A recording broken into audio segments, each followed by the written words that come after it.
Bien, retomando lo que se acaba de mencionar, también coincidimos en que la formación es una situación que hace falta en todos, porque a nadie nos enseña derecho laboral, bueno, al menos están estudiando derecho, pero de otros lados, pues jamás se menciona, ¿no? En el caso particular, yo soy biólogo, egresado también de la UNAM, y pues, obviamente en la carrera nunca abordamos el tema, nada de qué son los derechos laborales y cuáles son los demás.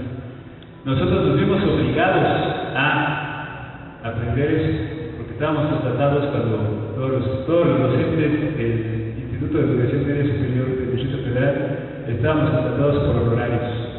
Teníamos contratos anuales, es decir, no había estabilidad laboral, nada garantizaba que terminado tu contrato de honorarios te volvieran a contratar. No teníamos prestaciones, no teníamos aguinaldo, prima vacacional, nada.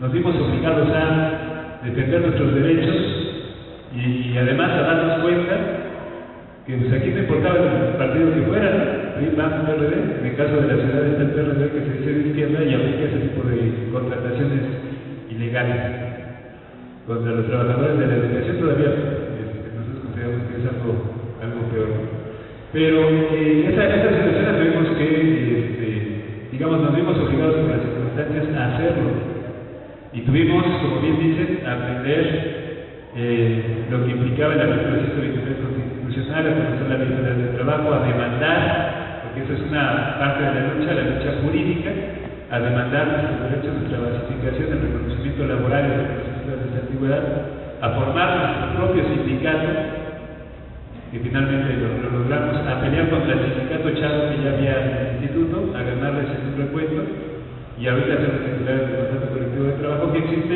y estamos buscando modificarlo porque el contrato que firmaron los chavos pues es un contrato muy limitado, muy parecido a los de protección patronal que se acaban de mencionar, que tienen las prestaciones mínimas, ¿no?, para los trabajadores, y que pues queremos que esta situación cambie. Y obviamente el instrumento de lucha que estamos utilizando es el sindicato, que como dicen, pues habrá sindicatos que son de lo peor, ¿no? Incluso muchos que se les quieren acercar, pero pues el sindicato sigue siendo un instrumento de lucha siempre y cuando esté en manos de los trabajadores.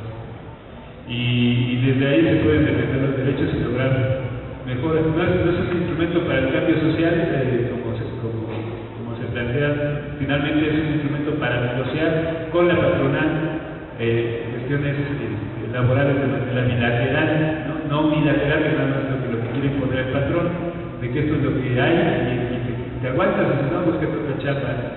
El sindicato permite eso.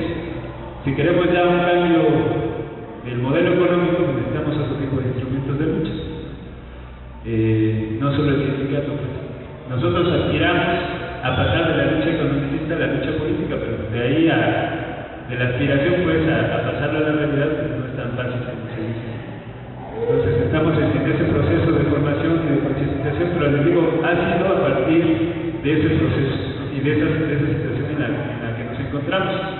El caso de los trabajadores de intendencia que hay en el IEM, pues también se han visto obligados a organizarse, se han visto obligados a querer formar un sindicato, se dieron cuenta de que ellos contaban con un sindicato ya en la empresa que los contrató, obviamente un sindicato blanco, un sindicato que tuvo un contrato de protección patronal que ellos ni conocen a sus dirigentes, ni conocen el contrato que supuestamente está firmado con esa empresa outsourcing, y no pudieron todavía tener su registro por cuenta de las cosas que pasan con las empresas outsourcing, es que físicamente no las ubican, tienen domicilios falsos, y además se evaden impuestos, en fin. Hay una situación muy grave con este tipo de empresas y pues tenemos compañeros que demandaron y que sus demandas no prosperan porque no le pueden notificar a la empresa que está demandada porque simplemente no encuentran su domicilio físico, ¿no? Y eso pasa en el gobierno de la Ciudad de México, ¿no?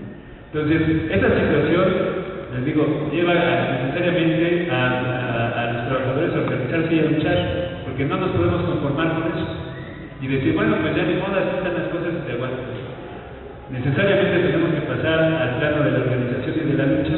Los compañeros optaron incluso también por formar una cooperativa para tratar de pelear el contrato de limpieza, porque incluso la ley de fomento a las cooperativas establece que tienen prioridad las cooperativas para la asignación de los contratos en lugar de las empresas terciarias, pero ni siquiera eso todavía está logrado. Ellos solicitaron el contrato, la asignación directa, y pues no se les fue concedido, pero siguen organizándose, siguen en la lucha y están ahí, porque no queda otra alternativa. La alternativa es organizarse y luchar, porque no hay de más, no vamos a esperar que el Estado nos conceda las cosas, porque no ha sido así. La historia nos demuestra claramente que no ha sido así, ¿no? Lo que se ha logrado ha sido a partir de la lucha de los trabajadores, y ahorita estamos en una etapa, pues, digamos, no muy favorable, no sé, la correlación de fuerzas no nos favorece. Desgraciadamente estamos en el nivel de no perder lo que ya se ganó. O sea, ni siquiera todavía hemos pasado a la ofensiva, estamos en la defensiva, no nos quiten lo que ya tenemos. Y qué mejor que podemos pasar a esa otra etapa, pero nos va a depender del nivel de organización y de lucha que tengamos en este país. En otros países ya vemos otros niveles de lucha, ¿no? Lo que mencionaban hace rato, qué está pasando en España, qué está pasando en los países árabes. Pues hay una efervescencia y una movilización muy fuerte, porque pues también ya está llegando a esos países pues, la crisis económica. ¿Cuál es el planteamiento que ahorita se hace en España? No partidos políticos, cambio de modelo económico. Lo mismo está pasando en los países árabes. ¿Por qué no está pasando aquí? ¿Qué está pasando con nuestra gente, con los trabajadores, con los estudiantes, con los amas de casa? ¿Por qué no hemos llegado a ese nivel de conciencia, de lucha y de demandas, pues, de cambiar este país? Pues creo que hace falta, como dicen, mucho trabajo, y pues es parte de la labor que nosotros tenemos que hacer, ¿no? Y un poco retomando lo que preguntaban hace rato, al menos desde la visión que se tiene desde un trabajador, es tener estabilidad en el empleo. Como dicen, pues al menos tener estabilidad ahorita en el empleo, que no en cualquier momento me digan, ¿sabes qué? Hay que ver, si ya sé como quieras. Y poder aspirar también a una jubilación digna, porque pues para eso se supone que cotices para el seguro social y que tengas también acceso al servicio médico y demás, que son parte de las prestaciones que se tienen y que están también establecidas en la ley.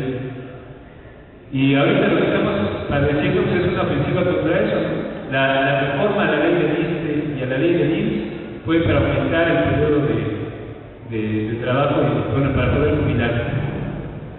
Entonces tienes que trabajar más si quieres llegar a un momento en el que ya no lo tengas que hacer y de todas maneras se va a dar una cierta cantidad de dinero. ¿Y cuál es la otra situación con la reforma que se hizo a estas leyes? Pues que no te jubilas con tu salario integrado, ¿no? Te jubilas con tu sueldo base. Y ustedes, bueno, cuando ya estén en esa situación, muchos trabajadores tenemos, en el caso del IEM, teníamos el 30% de todas nuestras percepciones correspondía a sueldo base y el 70% a asignaciones adicionales. En el momento en que nos jubilemos, ese 70% que actualmente recibimos, lo dejamos de recibir y nos jubilamos con una pensión de miseria.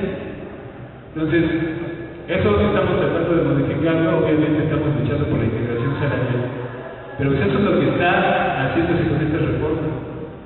Y aquí el planteamiento es, ¿no? Cuando ustedes salgan al mercado laboral, ¿qué tipo de empleo van a querer? ¿Qué tipo bueno, cómo van a estar las situaciones en ese momento?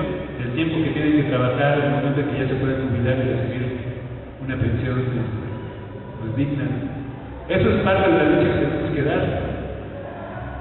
Obviamente esperaríamos luchar por más, porque se acabara la lucha de clases, porque se aboliera la propiedad privada, porque hubiera gobierno de los trabajadores, pero pues eso va a depender de nosotros, de nadie más. Entonces, pues, obviamente el llamado a eso, como bien dicen, a formarnos, a conocer la Ley Federal del Trabajo antes de que la modifiquen, para saber lo que vamos a hacer, si se aprueba esa reforma laboral, a conocer el artículo 123 constitucional, porque también es otra parte importante, ya hace rato lo mencionaba. Todos somos trabajadores, pero todos tenemos derecho al trabajo y somos trabajadores. Lo que han hecho es dividir a los trabajadores, apartado A y apartado B. El apartado A se rige por la Ley Federal del Trabajo, el apartado B por la Ley Federal de Trabajadores al Servicio del Estado, los cuales todavía tiene más complicado ejercer el derecho a huelga, a hacer una huelga en el apartado, bueno, si pertenece al apartado B, es muy, muy difícil. Prácticamente están negados ese derecho en el apartado B. Y todavía había la intención, como dicen, de hacer un apartado C para los trabajadores universitarios. Entonces, esta política de defender a los trabajadores les ha funcionado. Trabajadores que están formales, trabajadores que están informales, en fin. Entonces, lo que tenemos que aspirar, yo creo, es a tener garantizados todos el derecho al trabajo y a un trabajo digno, y también a una jubilación digna. Eso es lo menos, como dicen, lo más sería aspirar a la lucha por el cambio del régimen, y pues eso está en nuestras manos hacerlo, ¿no? Muchas gracias.